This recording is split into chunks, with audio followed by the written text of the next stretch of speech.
Estamos de volta, agora em definitivo com a Redação Sport TV, recebendo Rodrigo Coutinho e Carlos Eduardo Éboli, agora também a Joana de Assis, que se junta a nós para falar desse empate. É curioso, né, Joana? Tudo uma questão de perspectiva. Ontem estávamos aqui debatendo o bom resultado que o Bahia trouxe de La Paz, onde enfrentou o The Strongest. Bom resultado com boa atuação. Pois é. E hoje vamos falar do mau resultado do Corinthians, que é igualzinho ao do Bahia. Os dois jogos foram 1-1. Né? Igualzinho em números só. Em números, só em números. Inclusive em números de altitude também. Tudo. Os dois fora de casa, os dois fora de tinha. casa, na mesma fase, mas assim, o Bahia na altitude contra um time de grande experiência na Libertadores. O Corinthians não tinha altitude para enfrentar e também não tinha do outro lado um adversário que se esperava, né? Que pudesse dar trabalho, Joana. Primeira vez na Libertadores. Exatamente, talvez isso tenha até sido parte do problema, né? Bom dia para os amigos, bom dia para o Coutinho, para o Éboli, todo mundo que acompanha o Redação. Eu acho que é um resultado frustrante realmente que o Corinthians traz. Desanima um pouco o torcedor pela postura do time contra o time da Venezuela, né? É um time estreante, é uma fase preliminar. O Corinthians estava com o seu time titular, estava com o que de melhor o Ramon poderia escalar contra uma equipe que a gente vem falando, uma equipe muito mais humilde, muito mais modesta. Aí tem alguns pontos que a gente pode tentar entender por que o Corinthians saiu com esse resultado tão ruim. Eu acho que o gramado talvez tenha tido uma influência. Eu acho que a gente não pode deixar isso fora da discussão. O gramado tinha muito buraco e talvez isso tenha influenciado em algum fazer o gol. Aí beleza, fez o... Perde um jogador cedo também, que é o Ranieri, com 18 minutos do primeiro tempo, entra o Breno Bidon, mas tecnicamente o time não ganhou em nada. Então o que você viu foi depois o Universidade Central incomodando, né, até chegar ao gol. Então aquele clássico que não faz toma é sempre muito atual no futebol, né? O Corinthians flertou com esse resultado, tomou um empate merecido. Então era um tentar incomodar, e isso aconteceu no segundo tempo, até o Zapata dar uma cabeçada que o Hugo Souza defende, só que aí a bola bate, né, no rebote ali, o Pedro Choca estava que vem, já nas vésperas das quartas de final do Campeonato Paulista, aí o Corinthians vai ser obrigado a jogar provavelmente 2 rodadas consecutivas com seu time titular. Acho que não vai ser um grande problema, até porque até agora o Ramon conseguiu descansar os seus titulares, né? Não jogou contra a Portuguesa no final de semana, exatamente para estar todo mundo 100% hoje, e provavelmente isso deve ser repetido no final de semana contra o Guarani. Agora, que é frustrante, né? O torcedor muitas vezes se lembra, mas o Botafogo, que foi campeão ano passado, também empatou contra o Aurora, na mesma fase, então faz parte, é só começo de competição. Realmente, é só começo de competição, mas fica ali um gosto amargo para o torcedor corintiano, porque sabe que o time tecnicamente tinha todas as condições para trazer um bom resultado da Venezuela. E é muito diferente, né, Barreto? Assim, esse comparativo com o Botafogo, ele até pode servir para amenizar uma frustração do torcedor corintiano, mas se a gente for olhar criteriosamente na prática, ele não tem nada a ver, porque o Botafogo era um time que vinha de uma depressão, de fato, de perder um título que estava na mão, e de um treinador questionado, jogadores muito questionados, mudanças no elenco, jogadores chegando, e começa uma temporada mal. Tinha começado mal. O Corinthians é o inverso. O Corinthians termina o 2024 com recorde de vitórias em sua história do Campeonato Brasileiro. Começa 25 bem, por mais que a gente possa questionar o desempenho do time nos clássicos. Só tem uma derrota, né, Coutinho? Só tem uma derrota. Só uma derrota. Mas, assim, a maioria dos jogos o time se comportou bem. Contra adversários, inclusive, melhores tecnicamente do que a UCV, né? Universidade Central da Venezuela. E o que a gente viu em campo ontem, para mim, a grande diferença é a maneira como os dois times encararam o jogo, né? A Universidade Central sabia que do outro lado tinha uma equipe muito mais forte, que ela precisava fazer o jogo da vida, de muita entrega, de muita dedicação e de coragem em determinados momentos, para tentar um empate, e foi lá e conseguiu fazer. Por quê? Porque o Corinthians, que também sabia de tudo isso, resolveu administrar o ritmo, resolveu muitas e muitas vezes conseguia gerar vantagem para entrar na área do time adversário, mas era sempre uma penteadinha a mais, um driblezinho a mais, uma ajeitadinha a mais, para tentar fazer o gol mais bonito possível em um jogo que não estava resolvido ainda. E, aliás, isso aconteceu antes mesmo do Corinthians abrir o placar. Tem duas jogadas que me chamaram a atenção logo no início do jogo. Tem uma que o Memphis Depay, ele corta a marcação, ele poderia ter finalizado, ele tenta dar o passe pro Garro na pequena área, o zagueiro vai lá e corta, bloqueia na hora da finalização. Tem outro que o Yuri Alberto se livra do marcador, tenta dar mais um giro, perde a frente que tinha ganho na jogada e aí é obrigado a dar um passe para trás. Então, são detalhezinhos de lance que às vezes nem entram nos melhores momentos, mas que se houvesse uma resolução mais simples, que esses jogadores têm capacidade de fazer, provavelmente a gente estava falando ali pelo menos de 1-0, com 15 minutos de jogo. É coisa que o Corinthians acabou não conseguindo fazer. E aí, a queda do primeiro para o segundo tempo tem a ver, acho que, com o adversário entendendo. Peraí, esse jogo aqui dá pra gente pelo menos tentar buscar um empate, porque já no primeiro tempo o Corinthians já cedia algumas... O pessoal que não tá levando a sério, né, Coutinho? O pessoal não tá levando tanto a sério, não. É claro que o futebol, a gente não pode resumir... Não, o time teve concentração, teve entrega, não é isso, mas também é isso. E acho que foram 2 pontos pra mim que faltaram ao Corinthians ontem. Se o Corinthians coloca em prática, se coloca em campo de uma forma um pouquinho mais focada ao longo dos 90 minutos, durante mais tempo em relação ao que começou, o Corinthians tinha resolvido o duelo ontem. E tem um detalhe, o jogo de volta 3 ou 4 dias antes das quartas de final do Campeonato Paulista.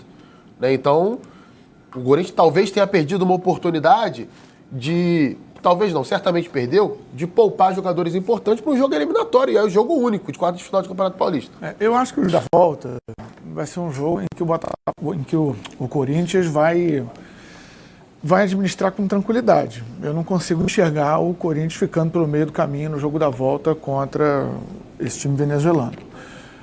Mas o que me chamou realmente a atenção ontem, e a gente vai cair nesse campo subjetivo, mas que às vezes fica realmente muito evidente, né?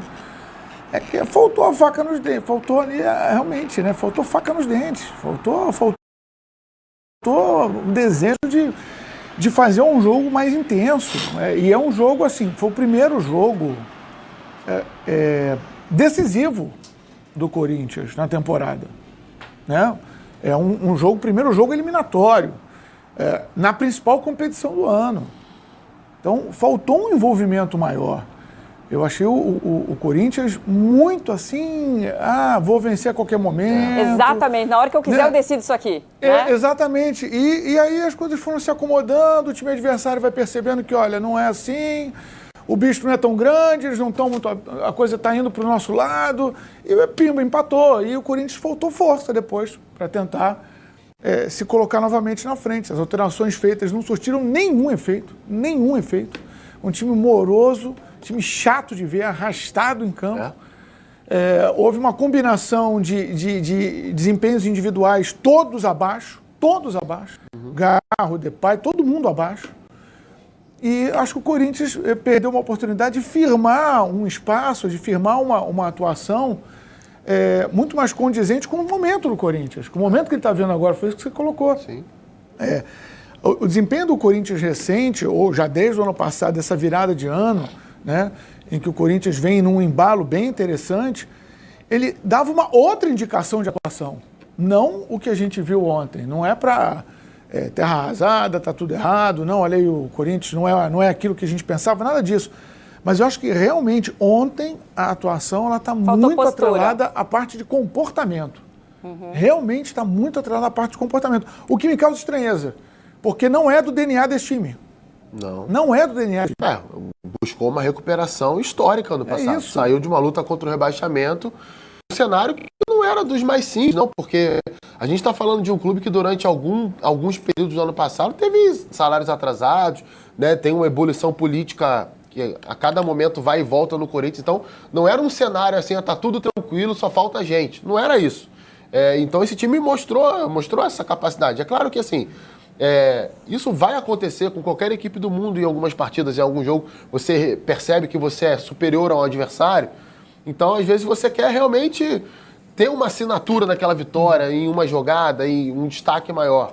E, para mim, o principal fator dessa análise estar no caminho correto é o próprio treinador ter falado, né? Isso. É bem raro a gente acompanhar treinadores também não tinha como esconder essa análise. Né? E só para passar rapidinho na questão do gramado, eu acho que o gramado não estava perfeito. Até porque esse estádio serviu aos jogos do hexagonal final do Sul-Americano Sub-20. Mas a bola estava rolando. Mas estava rolando. Não era uma situação assim não, o gramado impossibilitou que o Corinthians jogasse. Não, ele deixou o jogo mais lento, em alguns setores ali, os jogadores tinham dificuldade para controlar a bola com um toque só. Não foi um gramado de Atlético e Tocantinópolis.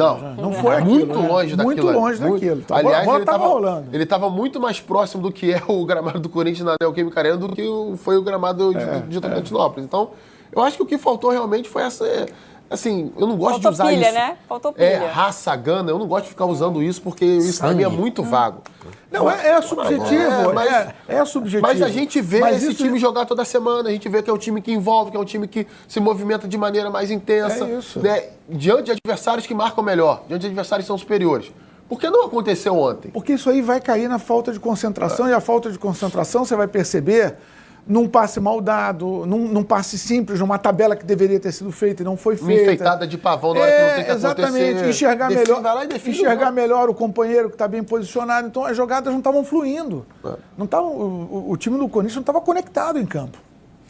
Nós temos, além do Ramon, com a frase que já foi citada aqui, temos também o Hugo Souza falando da atuação do Corinthians. Dejamos de correr. Dejamos de tener dinámica, de ser intenso.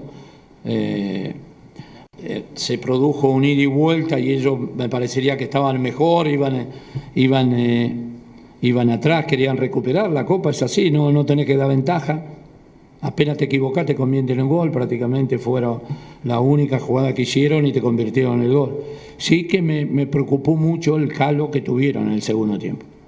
Me preocupó mucho de la intensidad, del juego. De no generar el fútbol que habíamos generado en el primer tiempo.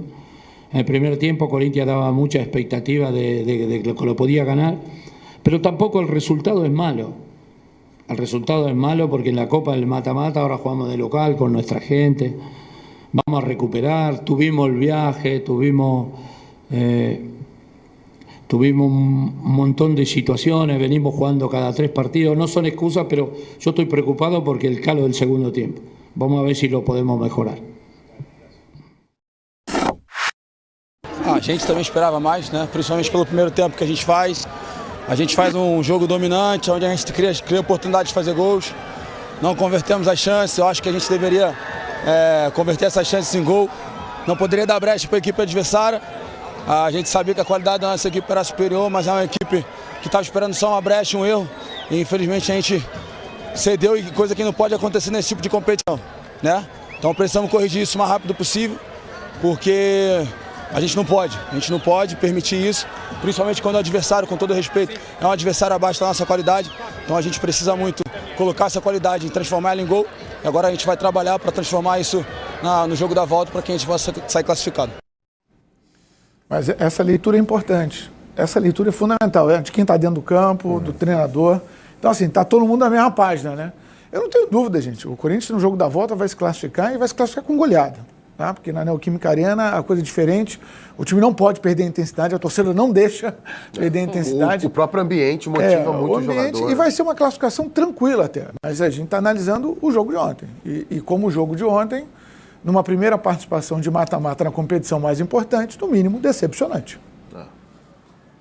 A rotação errada, né? Sim. Longe do ideal no jogo de Libertadores. Isso aí é nítido. Você pode ter um adversário mais fraco e deixado levar por esse clima, pela superioridade que tem contra a equipe adversária, né? Na parte teórica, pelo menos, e foram perdendo o controle do jogo. O Hugo fala do primeiro tempo, mas já no primeiro tempo o Corinthians já não fazia um grande jogo, não. O Corinthians começa bem a partida, começa mostrando interesse, né? O Martínez muito bem pelo lado direito, antes da lesão do Ranieri, depois ele vem para jogar como primeiro volante, o Carrilho sai da meia esquerda para a meia direita, o Bidon entra na meia... Vai ter agora pelo Brasil todo, né? Os estaduais estão chegando na sua fase final. Tem mais jeito. No Campeonato Paulista teremos as oitavas, o Corinthians já classificadaço, né? Pensando só na primeira classificação geral, né, Joana?